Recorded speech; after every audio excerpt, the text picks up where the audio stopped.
अस्सलाम वालेकुम दोस्तों, इसरार चांद व्यूज़ पर एक बार फिर इलेक्शन की मसरूफियात और फिर कुछ निजी मसरूफियात की वजह से पिछले एक हफ्ते में आपके साथ कुछ व्लॉग्स शेयर नहीं हो सके, अपनी राय का इजहार नहीं कर सका मैं। अब इंशाल्लाह दोबारा से ये सिलसिला शुरू कर रहा हूँ, तो रेगुलर इंशाल्लाह कोशिश होगी कि आपके साथ जो अपडेट्स हो रही हैं उन पर बात होती रहे। अभी जैसा कि हम सब जानते हैं कि आखिरकार वो इलेक्शन जिसके पिछले 5 साल से मुतालबा किया जा रहा था और पिछले बिलखुसूस 2 सालों में पीटीआई मुतालबा करती आई इस इलेक्शन के लिए, आखिरकार वो इलेक्शन 8 फरवरी 2024 को हो गया।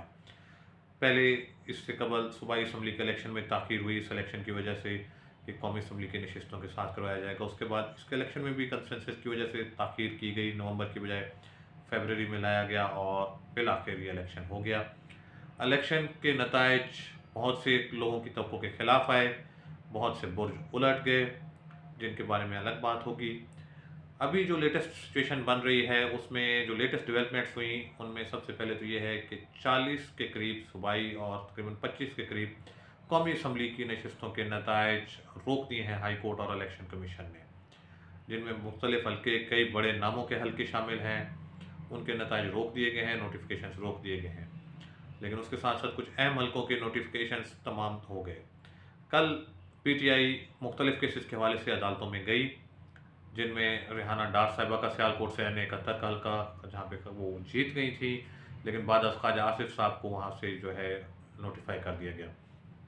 इसके अलावा कैसरा इलाही साहिबा, चौधरी परवेज़ इलाही साहब की अहलिया, और लाहौर से कुछ हल्के जिनमें सलमान अकरम राजा साहब पहले ही चले गए थे। उसके अलावा अलीम खान का हल्का है, हमजा शहबाज साहब का हल्का, मियाँ नवाज शरीफ साहब पार्टी कायद उनका हल्का, और मरीम नवाज साहिबा का हल्का है। इसके अलावा और बहुत से हल्कों में जो है पीटीआई अदालतों में गई है, नताइज फॉर्म 45 के ख़िलाफ़ हैं।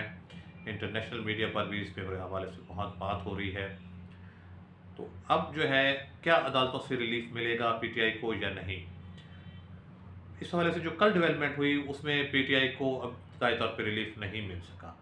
पीटीआई के जो केसेस थे वो इलेक्शन कमीशन को ट्रांसफ़र कर दिए गए कि वो इस हवाले से जो है जो इतराज़ात हैं, जो दरख्वास्त गुजार हैं पीटीआई के कैंडिडेट्स, उनका मौक़िफ़ सुना जाए और उस पर इलेक्शन कमीशन रूल्स के मुताबिक फ़ैसला करे और फॉर्म 45 को देखे। एक जो अहम रिमार्क्स दिए यहाँ पे जो है जस्टिस बाक़िर नजफ़ी साहब ने, उनका कहना था कि जो बिल्डिंग है 47 की, 49 की, फॉर्म 47, 49 पर जो खड़ी हो रही है उसकी बेस फॉर्म 45 है। अगर फॉर्म 47 इशू हो भी गया है तो फॉर्म 45 के मुताबिक नहीं है, तो उसको कंसीडर उसकी वैल्यू नहीं है।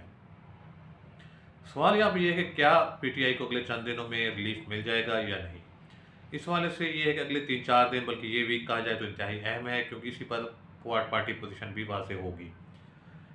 इस वक्त जो है बज़ाहिर ऐसा लगता है कि पीटीआई को कुछ नशिस्तें वापस मिल जाए, क्योंकि जो सिचुएशन है इस वक्त हर जगह पे एहतजाज हो रहा है। सिचुएशन को कूल डाउन करने के लिए जो है कुछ 10, 15, 20 नशिस्तें शायद पीटीआई को अहम हल्के वापस मिल जाएँ, जिनमें आप ये कह सकते हैं कि ख्वाजा आसिफ साहब वाला हल्का भी हो सकता है, जहाँ से रेहाना डार साहिबा को कामयाब शायद करार दे दिया जाए, दोबारा उनको सीट मिल जाए। कैसरा इलाही साहिबा, पिंडी से राजा बिशारत साहब हैं, सिमाबिया का है। इसके अलावा मेजर ताहिर सादिक अटक से, हयाज अमीर साहब चकवाल से, शौकत बसरा साहब, ये कुछ हल्के हैं जिनमें पीटीआई को रिलीफ मिल सकता है। मुल्तान से मेहरबानों और का हल्का है, दूसरे हल्के जहाँ से यूसुफ रज़ा गिलानी साहब को 250 वोटों से कामयाब करार दिया गया। ये वो हल्के हैं, शायद बड़ी सीट्स हैं जो शायद पीटीआई को वापस मिल जाए। इसी तरह सूबाई असम्बली में भी कुछ 15-20 नशिस्तें शायद वापस मिल जाएँ। इससे ज़्यादा नशिस्तें वापस मिलती हुई नज़र नहीं आती। पीटीआई का नंबर मैक्सिमम भी गया तो 110 से 20 या मैक्सिमम 125 तक शायद चला जाए। बाकी नशिस्तों पर या तो उनकी दरखास्तें खारिज हो जाएंगी या किसी ट्रिब्यूनल्स में चलेंगे। ट्रिब्यूनल्स में एक तवील प्रोसेस होता है, एक लंबे केसेस चलेंगे और तब तक शायद ये भी हो सकता है कि पार्लियामेंट अपनी आधी मुद्दत गुजार चुकी हो या इवन पूरा टेन्योर ही गुजर जाए और फैसला ना हो। मज़ीद इसमें ये भी हो सकता है कि एक-एक करके केसेस के फैसले होंगे, टाइम लग रहा होगा तो उनका इतना इम्पैक्ट भी नहीं पड़ेगा, नई गवर्नमेंट वजूद में आ चुकी होगी। इसमें जो है अब एक ज़्यादा रिलीफ पीटीआई को, अगर हम ये कहें कि जो उनका क्लेम है 179 सीटों का, वो मिलता हुआ नज़र नहीं आता। इस हवाले से मैं ये भी कहना चाहूँगा स्पेशली कि पीटीआई जो है वो अपना जिस तरीके से इस इशू को हाईलाइट करना चाहिए था वो नहीं कर सकी। पीटीआई इंटरनेशनल मीडिया को एंगेज नहीं कर सकी। इस वाले से सदीक जान साहब और इमरान रियाज खान साहब की स्पेशली अगर आप देखें, उन्होंने भी इस चीज़ को हाईलाइट किया कि पीटीआई ने अभी तक वाइट पेपर जारी नहीं किया।